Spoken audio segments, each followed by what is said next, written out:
Hello everyone, my name is Naman Goyal and today we are going to start chapter 13 of class 9 surface area and volume, right? देखो आज हम इस chapter को start करने वाले हैं। सरफेस एरिया वॉल्यूम एक इम्पॉर्टेंट चैप्टर में से एक है। क्यों? क्योंकि ये देखो एरिया वाली बातें अपन ने क्लास 6 में पढ़ी थी सबसे पहले। क्लास 6 में हमारे एक चैप्टर था मेंसुरेशन, उसमें अपन ने पेरीमीटर और एरिया के बारे में देखा था। फिर क्लास 7th में चैप्टर था पेरीमीटर एरिया के बारे में। फिर क्लास 8th में था वॉल्यूम के बारे में। आज क्लास 9th में भी है सरफेस एरिया एंड वॉल्यूम और क्लास 10th में भी आएगा सरफेस एरिया एंड वॉल्यूम। ठीक है क्या? तो इस वजह से ये चैप्टर बहुत इंपॉर्टेंट है ना। ठीक है, देखो इस चैप्टर के बारे में अगर मैं बात करूं तो इस चैप्टर में मेनली हमारे पढ़ना है फॉर्मूलेज होते हैं, उन फॉर्मूले का एप्लीकेशन हमें देखना है। यहाँ पे कुछ एक फिगर है जिसके बारे में अपन पढ़ेंगे। तो पहले मैं आपको उन 3D फिगर्स के बारे में बता देता हूँ कि कौन कौन सी फिगर के बारे में हम यहाँ पे पढ़ने वाले हैं। ठीक है, तो देखो सबसे पहले अपन बात करेंगे क्यूब की। ठीक है, सब जानते हैं क्यूब क्या होता है, कैसे अपन ड्रॉ करते हैं, क्या होता है क्यूब। ठीक है, उसके बाद अपन बात करेंगे क्यूबॉइड की। क्यूब के बाद क्यूबॉइड, क्यूबॉइड के बाद सिलेंडर की बात कर रहे होंगे। अच्छा, सिलेंडर के बाद अपन कोन की बात कर रहे होंगे, स्फीयर, और आखिरी में आता है हमारे पास हेमिस्फेयर करके, है ना। हेमिस्फेयर बेसिकली क्या होता है ना, स्फीयर का ही पार्ट है। स्फीयर के अगर मैं स्फीयर को आधा कर दूं तो हेमिस्फेयर बन जाता है। ठीक है क्या? तो ये 6 फिगर्स हैं, इन 6 फिगर्स के बारे में अपन बात करेंगे। सरफेस एरिया की बात करेंगे और वॉल्यूम की बात करेंगे। देखो सरफेस एरिया भी 2 तरीके के होते हैं, बता देता हूं ना मैं आपको। एक तो होता है curved surface area, curve surface area. अच्छा, कर्व सरफेस एरिया मतलब एरिया ऑफ 4 वॉल्स। कर्व मतलब बाउंड्री, मतलब ये 4 वॉल्स का एरिया। जैसे मान लो ये है मेरे पास, तो इसके लिए कर्व सरफेस एरिया कौन सा था, चारों ओर वाला ना। कर्व सरफेस एरिया क्या था, चारों। जैसे फॉर एग्जांपल मेरे पास ये क्यूबॉइड है, तो अगर मैं इसके कर्व सरफेस एरिया की बात कर रहा हूं तो कर्व सरफेस का मतलब हो जाएगा ये चारों, है ना।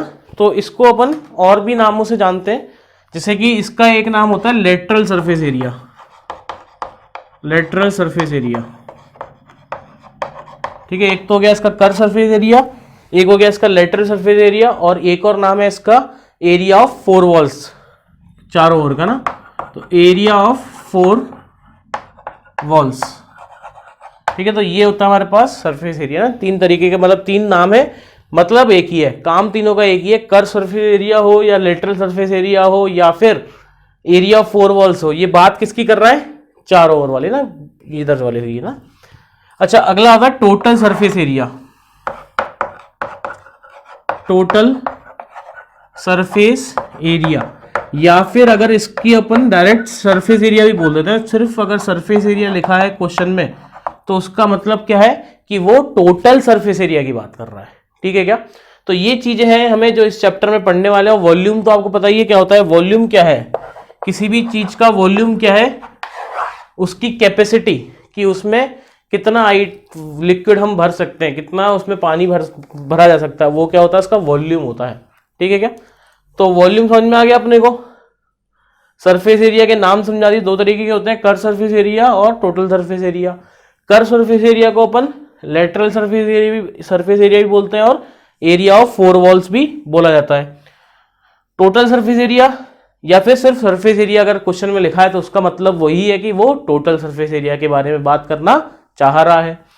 ये जो फिगर्स हैं, ये 6 फिगर्स हैं हमारे पास, जिनके बारे में अपन को मेनली पढ़ना है। क्यूब पता है अपने को, क्यूबॉइड पता है। सिलेंडर कैसा बनता है, ऐसा होता है देखने में ना, दिस इज सिलेंडर। कोन, ऐसा कोन। ठीक है, स्फीयर ऐसा बॉल, लाइक अ बॉल। और हेमिस्फीयर क्या है, अगर आप स्फीयर को एक बीच में से काट दो तो वो 2 हेमिस्फीयर में कन्वर्ट हो जाता है। ठीक है, तो ये है इस चैप्टर का इंट्रोडक्शन। नेक्स्ट लेक्चर में अपन स्टार्ट करेंगे surface area of a cube and cuboid. देखो पहले अपन क्या करेंगे, सबके सरफेस एरिया के बारे में पढ़ लेंगे। पहले अपन इसके सरफेस एरिया के बारे में पढ़ेंगे, फिर इसके पढ़ेंगे, फिर इसके बारे में, फिर इसके बारे में। तो पहले अपन सरफेस एरिया को कवर करेंगे, फिर अपन एक एक करके सबके वॉल्यूम्स को कवर करेंगे। ठीक है, तो एक ऑर्डर में पढ़ेंगे अपन। ठीक है, तो ये था मेरे हिसाब से इस चैप्टर का इंट्रोडक्शन। नेक्स्ट लेक्चर में अपन स्टार्ट करेंगे surface area of cube and cuboid. तो जब तक के लिए पढ़ते रहे, मिलते हैं नेक्स्ट लेक्चर में। Thank you so much.